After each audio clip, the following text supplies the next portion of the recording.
As Mary Schindler makes the turn and starts coming up by Terri, Terri Schiavo squeals and gets all excited and lunges forward in her chair. She's clearly recognizing her mother. How many understand there's a bond between a mom and a daughter that doesn't go away? Mary leans over and kisses Terri, says, "Hi, honey, I've brought some new guests to meet you." And Terri Schiavo turns and kisses her mother back. Now, not as good as most of you might purse or control your lips. It would look for all the world like she was nibbling or chewing on her cheek. Mary says, "I want to show Mr. Gibbs what we've been working on, Terri." Now, she said, "Come on, honey, do it for me. Say I." And boy, Terri Schiavo would muster up all this energy. And you have to recognize in these brain-injured states, lots of times things are getting in, but communication out is the difficulty.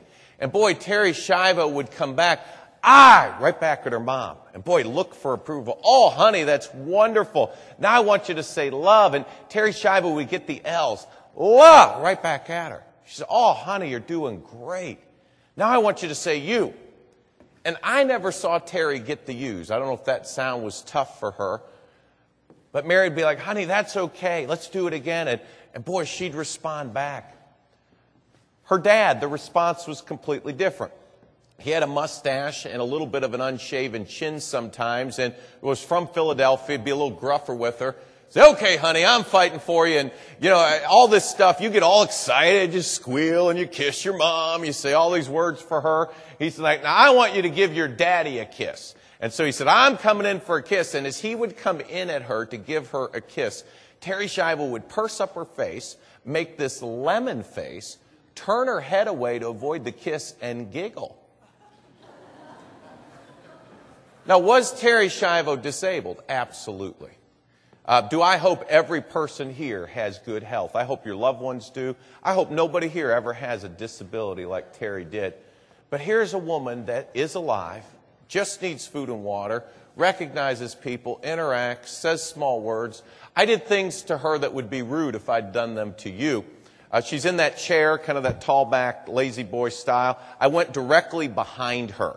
So I'm now standing right behind her, looking out. Her head's kind of down here. And I would talk and see if she would pay attention to me. And she'd flip around in the chair to see what I was doing behind her. The radio was always interesting to me. She liked classical music. Again, that's probably easy to listen to. It's instrumental. It's probably, and she would listen to that by the hour. Staff would come in and sometimes change the radio to something they wanted to listen to.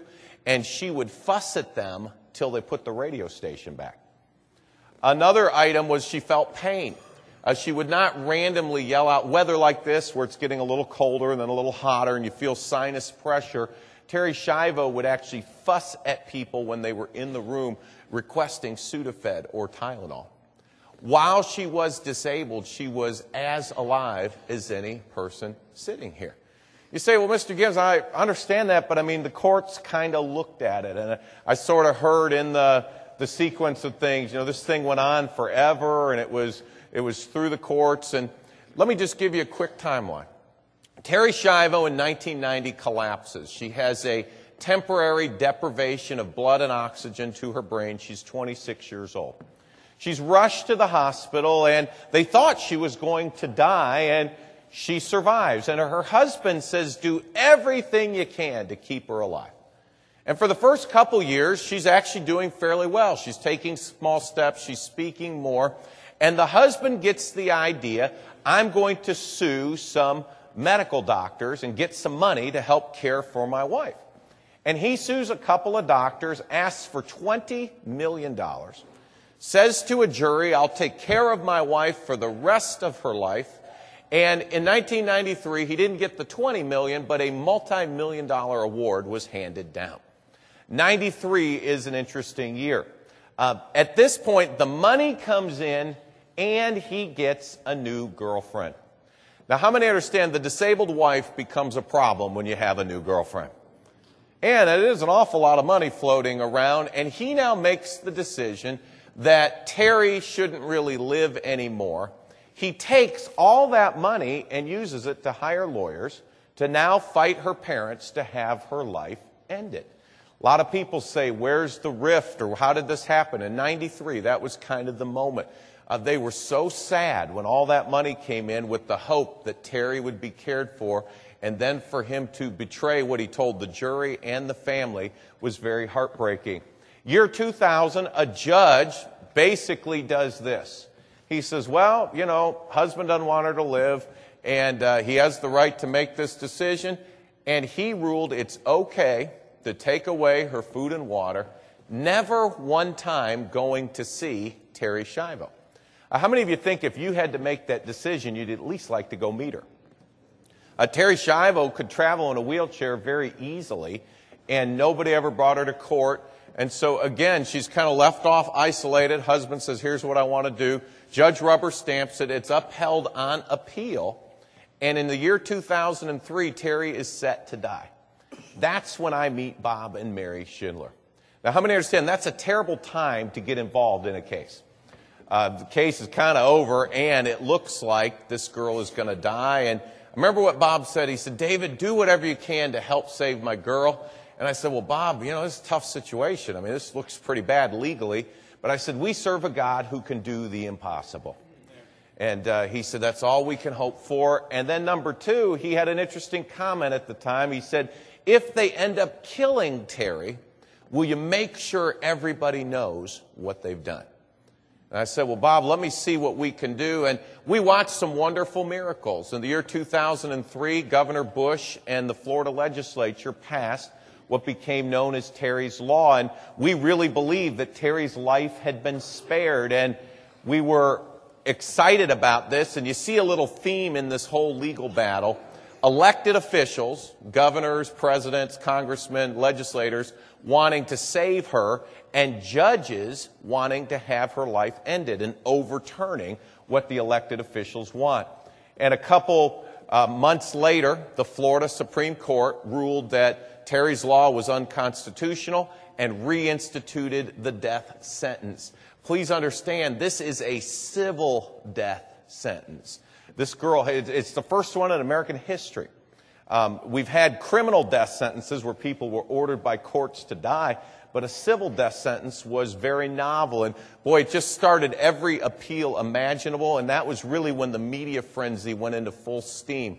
Late 2004, early 2005. Again, Terri is set to die in March of 2005.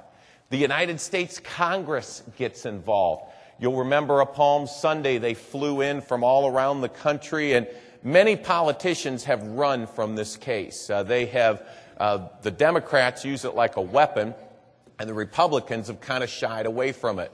But let me just give you a little insight. I talked to probably 200 to 300 of them. It was a very busy time in terms of all their lawyers, their aides, their staff. And let me tell you what was driving it, because I think what they did is very noble. And how many believe we ought to stand by our elected officials when they do something noble? Number one, the medical guys were upset. Dr. Frist, a cardiologist, a senator from Tennessee, and Dr. Weldon, a medical doctor out of Florida, they were upset at the horror of dehydration. They said, David, you know what happens when someone dehydrates? I said, no. I mean, being thirsty doesn't sound good to me. They said, no, the body desperately needs water, and it goes in all directions searching it out, and as there's no water over time, the person is dying, and then the internal organs begin to swell, and you don't have a heart attack, you have a heart explosion. They said it's one of the most painful deaths imaginable. That's why we don't do it to animals or convicted killers. And they said, number two, it's unfair. We give all these legal protections to capital killers. Their cases go on forever. And why are we in such a rush to kill Terri Schiavo without federal court review, due process, other things? And so they passed what we thought was our second miracle. We were back in court with this brand new law out of Congress. Our case would set a record. Only case in American history to go to the United States Supreme Court and back twice in 10 days. And you will be aware the United States Supreme Court and the federal courts along the way said what the Congress did was inappropriate, what the President signed is no longer valid. We stand by that one judge who never saw Terri, And on March the 31st of 2005, around 1 a.m., the final Supreme Court